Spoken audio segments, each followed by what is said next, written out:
The next question from Hassan from Oman. If someone does not do anything forbidden, but the only thing is that he does not pray, is it possible for him to enter paradise? The question posed by Brother Hassan from Oman, that if a person doesn't do anything forbidden, but the only thing he does not pray, so can he go to Jannah? It is like somebody asking me that I want to have a very good, healthy body. I do exercise, I go to the gym, I daily go to walk, I do cycling. Only thing I don't do is, I do not eat anything the full day. Do you think the person will be healthy? Just by going to the gym, cycling, going for the morning walk, jogging, very good fresh air, but does not eat anything full day. Like it is known to us, for a healthy body, you should have 3 meals a day. Similarly, for a spiritual soul, it's compulsory that minimum you should pray 5 times a day. Praying 5 times a day is fard in Islam. Regarding the question that can I go to Jannah if I don't do anything haram and maybe do all the other good deeds but do not offer prayer, our beloved Prophet Muhammad said. It's mentioned in Sahih Muslim, point number 1, hadith number 246, that between the man and shirk and kufr stands the offering of salah. Means salah, praying salah is the differentiation between a man and shirk and kufr. That's what the Prophet said. That's the reason the scholars, many scholars say that if a person who does not pray at all, it is kufr. He becomes a kafir. Some scholars are more lenient to say that if a person doesn't pray but believes praying is a fard, then he cannot be called as a kafir. There's a difference of opinion. Amongst the deeds that is the most important, our beloved Prophet Muhammad said, it's mentioned in Sunan an-Nisa'i, volume number 5, hadith number 3996, that the Prophet said that the first deed that Allah will ask on the day of judgment is regarding offering of salah. So the most important deed amongst all the deeds is salah. As we discussed in the last session, the biggest sin is the sin of shirk. The thing which is haram is shirk, then would be murder, black magic, etc. Similarly, amongst the deeds that is the most important, it is salah, it is prayer. And if you don't do that, that is like your $100 in deeds. Like how I said, in sin, shirk is the worst. Similarly, in deeds, number 1 is salah. If you don't offer salah, can you go to Jannah? Allah says in the Quran, in Surah Nisa chapter number 4, verse number 48, and Surah Nisa chapter number 4, verse number 116.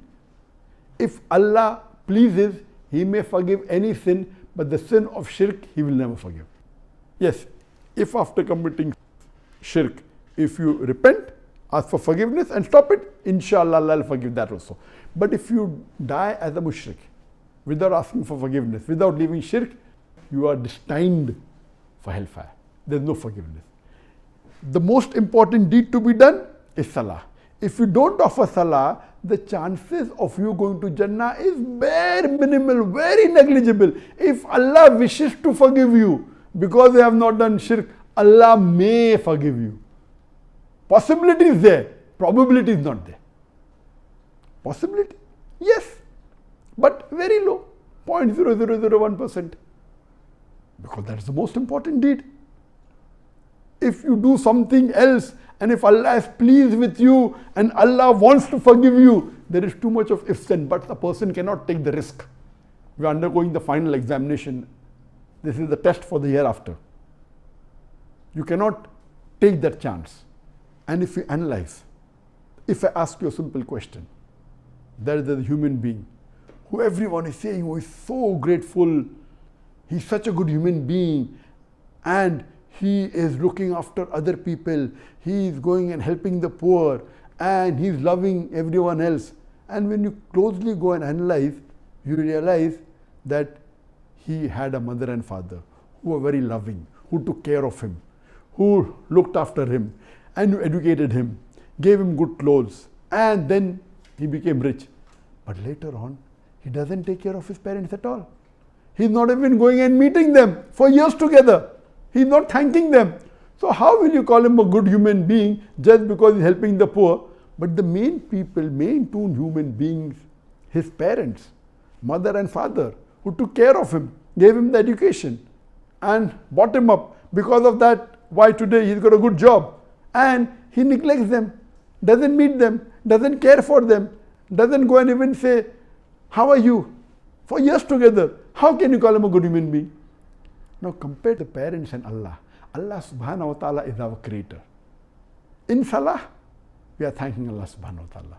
And besides thanking Allah subhanahu wa ta'ala, we are getting guidance from him. How should we lead our life? I've given the talk on salah, the programming towards righteousness. That not only do we pray and thank Allah, we also get guidance from him. And if we offer salah in the right way, we are being guided to good deeds. So the chances if you offer salah correctly, you'll be on the straight path is very high. And if you are in trouble, the best solution is salah. If you are in trouble and if you have a problem, you cannot say that you have tried everything to solve the problem until you pray in the last 1/3 of the night and ask for the problem to be solved in tahajjud. Besides the 5 compulsory salah, there are many other salah. Salah is the programming towards righteousness. It is your main soul. The best deed is salah. And while I was doing my little research on the life of the Prophet, I realized that the Prophet, on average, so the Sirah doesn't mention exactly how many hours he slept in a day. On average, according to my study, he might have slept between 3 to 4 hours a day. Because Hadith says that he used to pray for 1/3 of the night, he used to pray Surah Baqarah, then Surah Imran, that's more than 2 juz, then nearly 2 juz, both put together 4 juz. So, but naturally, it will take hours. So based on this, depending upon whether it's summer or winter, the nights keep on getting short and long. The maximum that the Prophet could have slept was maybe 3 to 4 hours, not more than that. And if we analyze the time he used to spend praying every day, if you just calculate logically, it would be more than 5-6 hours. So according to me, according to my research, the Prophet prayed more number of hours than the number of hours he slept. Anyway, let me be very clear. There is no hadith or no Quranic verse telling that you should spend more time in praying than in sleeping. Not at all. But this was the practice of the Prophet. I am just telling you something what the Prophet practiced. Not that every human being should do it. It's difficult, but as a normal human being requires about 7 hours of sleep minimum, 7 to 8 hours. Minimum is 6 hours. So it's difficult. That's the reason if you heard my answer when I gave last month in the month of Ramadan about my daily routine, I said when I was in Bombay, I used to sleep for about 3 hours and I used to pray also approximately for 3 hours. When I came to Malaysia, I started praying for about 4 hours, 15 minutes and my sleep increased to 3.5 hours. This was what I said in Ramadan. But after Ramadan, for the last 1 month, Alhamdulillah, I've increased my time for prayers. I started praying tahajjud for minimum 1.5 hours. Every day, Alhamdulillah, after Ramadan, half juz in a slow recitation takes about 1.5 hours. Previously, my tahajjud used to vary from 20 minutes, 30 minutes, sometimes 1 hour, but average was about 30 minutes. Now, it has increased to 1.5 hours, more than 1 hour. So now my average time I spend, counting the time from the adhan, when I do wudu, walk to the mosque, come back, total, all the 5 salah and the salatul duha and tahajjud, approximately 5 hours, 15 minutes. If I remove the time of wudu and the time of going and coming and the time of dua, yet it will be more than 4 hours, Alhamdulillah. And my time of sleep is about 3.5 hours. So even I am, Alhamdulillah, trying that let my hours of salah be more than the hours of my sleep. Anyway, this is not compulsory at all for the Muslims. It is just my research and I'm trying to follow what I can. And Allah has blessed me that I can do my work throughout the day, even with sleeping less. It's a ni'mah from Allah subhanahu wa ta'ala. So prayer is the most important deed. Regarding the answer that if you don't pray and do all the other good deeds and stay away from the bad deeds, the chances of you going to Jannah is very, very bare minimal. He wants to forgive you and put you in Jannah, that's Allah's prerogative. But but the chances are very less. So my request to you, brother, that see to it that you pay attention on your salah. Your full life should revolve around salah. If a person is a good practicing Muslim, all his activities in the day, it revolves around salah. The timing he eats is based on salah. Either before salah, after salah. The time he sleeps is based on salah.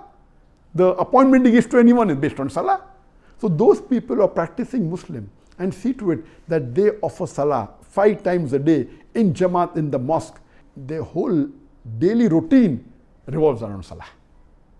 It is the most important factor. It builds a discipline in you, and it is the most important deed. I request you that you should always pray Alhamdulillah 5 times a day in the mosque, in Jamaat. That's the best.